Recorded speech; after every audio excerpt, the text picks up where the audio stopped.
So anyway, the career took off. I was very, very fortunate. And one of the first decent gigs that I got was I got to tour the world with Cats. Not with Cats, actually, the show Cats. And although there was a few publicity gigs where it got a little bit weird, let's just leave it at that. But what I discovered while I was travelling, and I've never really picked up on this before, and from an actor's point of view, you're fascinated with accents and sounds that the voice can make. And so we're in Korea for a year. And what I discovered was if I spoke in a Korean accent with English, people understood me better. Like, we lived right near the Ritz-Carlton. So if I said, we're going to the Ritz-Carlton, no idea. But if I said, Ritz-Carlton, Ritz-Carlton, okay. And they'd get you there. So about 8 months in, the cast is going a little bit, we get a little bit stir-crazy. We needed to go out, we needed to find a gay bar. So I've gotten online, found this gay bar. We're in a place called Gwonju, which is kind of like 3 hours out of Adelaide in Korea. Elizabeth, I think it's called. And so we're there, we walk in, it's this huge karaoke hall, empty, except for the bartender and the owner. And you've got 10, 12 cute, young, fit Aussie boys that have just walked in. You should have seen this owner. He got on the phone like there's no tomorrow. Within an hour, the place was packed. So there was this karaoke competition. They're plying us with alcohol. And I decided to get up and have a bit of a go. Now, as you can see, I'm very, very conservative. And so I decided I wanted to win this thing. So what I did is I got up and I sang a pretty good Australian song, but I did it in a Korean accent. And I'd like to do it for you now.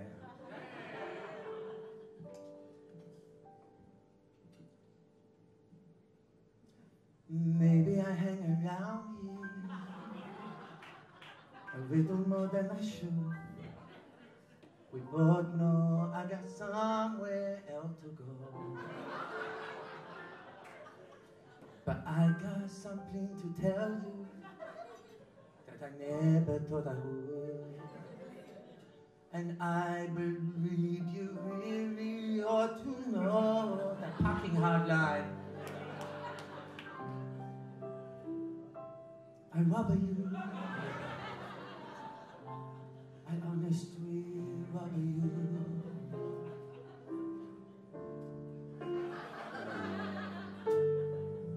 You don't have to answer. I see it in your eye. Maybe it was better left unsaid. But this is pure and simple. You must realize that it can plumb my heart and not my head.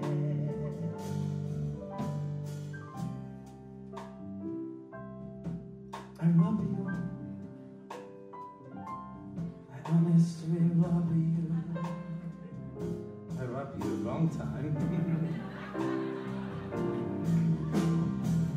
I'm not trying to make you feel uncomfortable. I'm not trying to make you anything at all. But this spirit doesn't come around every day. So you shouldn't want a chance when you got the chance to say.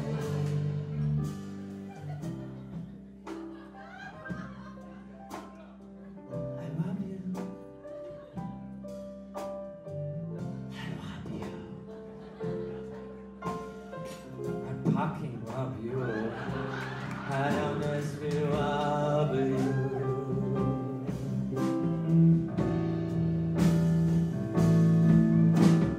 If we both were born in another place and time, this moment might be ending with a kiss. There you are with your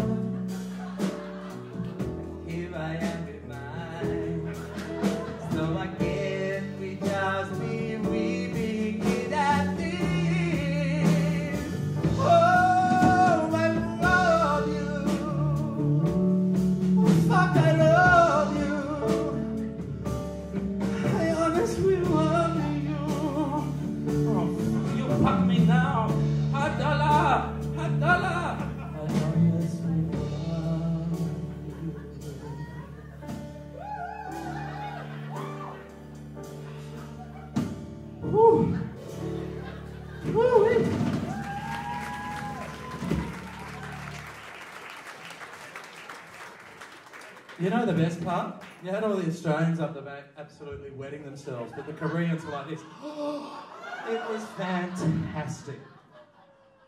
So listen, I want to tell you a little story about, sometimes people have asked me what it's like to get recognised, be a little bit famous.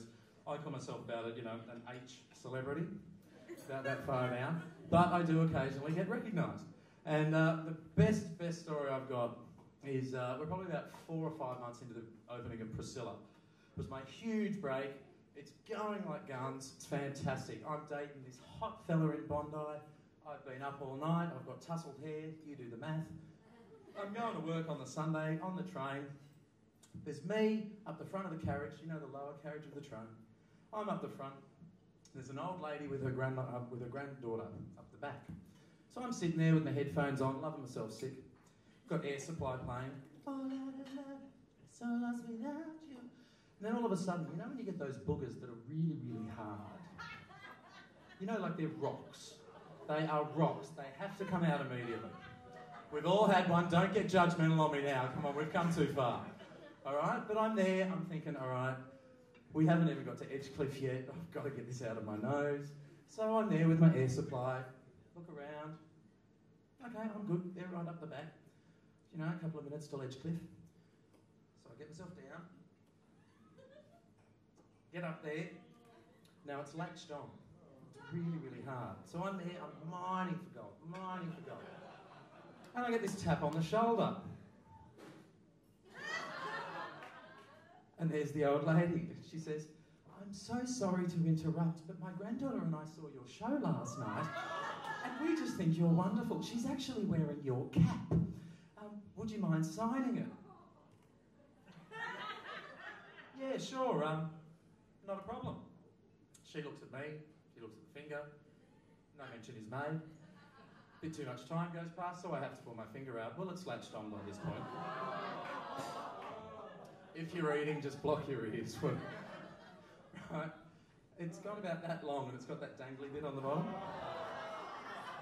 There is absolutely no hiding it whatsoever. So I'm sitting there with this loogie from hell.